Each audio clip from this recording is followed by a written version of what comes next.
Hello mọi người. Thì một tuần đã trôi qua thì thiệt những ngày trước mình cũng có quay video ấy, nhưng mà bằng một cách nào đó thì mình cảm thấy nó không đủ. Quay video vẽ nè, quay video ngồi nói chuyện như thế này nè, kiểu để update cái quá trình ấy, nhưng mà nó để không có được suôn sẻ cho lắm, bằng một cách nào đó mình không cảm thấy đủ ấy. Thì ok, hôm nay chúng ta sẽ làm lại một video nữa. Ok, mình sẽ nói là những video trước nhé. Thì hôm trước á, mọi người đã support mình rất là nhiều, mình không ngờ là có nhiều người coi tới như vậy. Thì nó làm mình bất ngờ. 3 giờ sáng mình mở lên, mình kiểu what the hell, tại sao lại có nhiều người coi tới vậy? Tại vì ở bên video, bên cái kênh tiếng Anh của mình á, nó chỉ có 2 view và 8 view trong 2 cái video mới nhất mình đăng. Mình hơi buồn, nhưng mà xong tự nhiên mình thấy có cái phần sub của mình nó có tới 11 sub lận.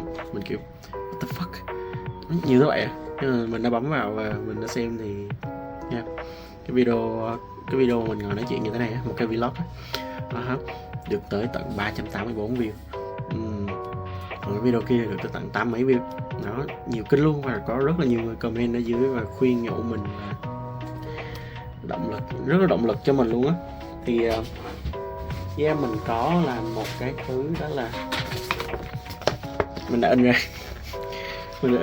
những cái comment và những cái lời đó. Nó tại vì nó thật sự nó rất là cảm động á, tại vì lâu mà mình không có cảm giác là mình được support ấy. Thì dưới này mình có ghi là cảm ơn những người đầu tiên đã support mình trong cái kênh đó. Mình có in ra một cái tờ to hơn ở bên này cơ, nhưng mà right here, dán ở đây để nhắc nhở mình là mình sẽ cố gắng hơn nữa để kết nối với nhiều người hơn, và để không phụ lòng mọi người đã hỗ trợ mình, đã tin tưởng mình, đã cho mình lời khuyên, động viên mình kiểu vậy. Thì ok, thì hôm nay cũng là một video vẽ. Hiện tại mình chưa biết vẽ cái gì nữa. Thực sự rất là vui. Hôm nay là bây giờ đang là khoảng tầm 6 giờ chiều. Mình sẽ ngồi vẽ một cái gì đó tới tầm 7 giờ maybe. Rồi mình sẽ đi mình đi uống cà phê một tí. Ok, mọi người ngồi xem mình vẽ nhé. Để đâu được đây. Ok.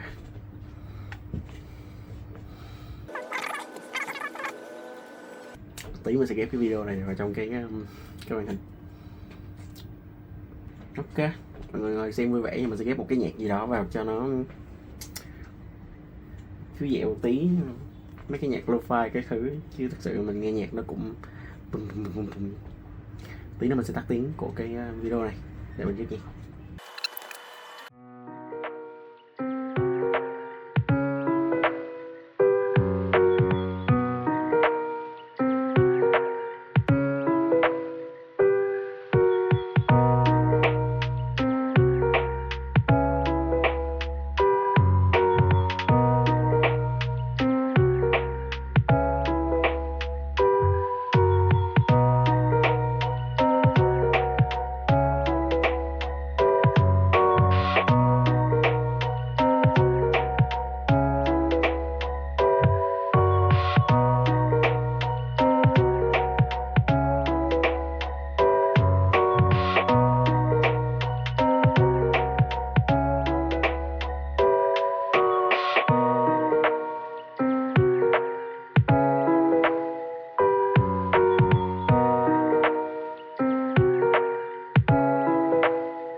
đây là thành quả.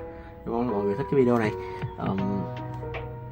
Cá nhân mình thì mình khá là thích, mình khá là thoải mái khi mà vẽ với cái style này, mặc dù trong nó hơi sketchy một tí, trong nó có cái đoạn này hơi fail một tí, nhưng mà mình khá là hài lòng với cái sản phẩm này và mong mọi người cũng thích nó. Và nếu mọi người cũng có thích nó, mọi người cho mình một like, một subscribe và ủng hộ mình trong những video sắp tới nhé. Support me. Có một cái câu slogan mình luôn đọc nhưng mà hôm nay mình sẽ nói. Okay, hope my art can reach your heart. Bye.